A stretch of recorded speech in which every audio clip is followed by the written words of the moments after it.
అందరికి praise lord. ఈరోజు దేవుని వాగ్దానం, ప్రియ సహోదరి సహోదరులారా, ప్రార్థనలకు జవాబు ఉంటుంది. ఇర్మీయా గ్రంథం 33:3లో నన్ను పిలువు, నేను నీకు ఉత్తరం ఇచ్చేదను. చాలామంది సమస్య వచ్చినప్పుడు మౌనంగా ఉంటారు, బాధపడతారు, కానీ దేవుణ్ణి పిలువరు.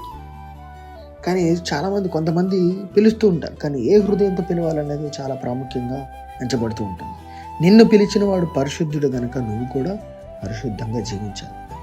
చాలామంది అదే పాత జీవితంలో అలవాటు పడిపోయి పాపానికి బానిసలైపోయి ప్రభు అని అంత పిలిచినంత మాత్రాన నా రాజ్యంలో చేరడాన్ని నిశ్చయంగా చెప్తూ ఉన్నాడు దేవుడు.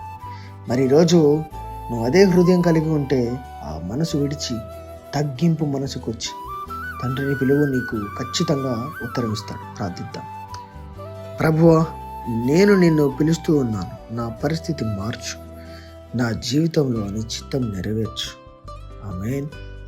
ఈరోజు ప్రతి ఒక్కరి జీవితంలో ఈ వాగ్దానం నెరవేరబడును గాక. ఆమేన్.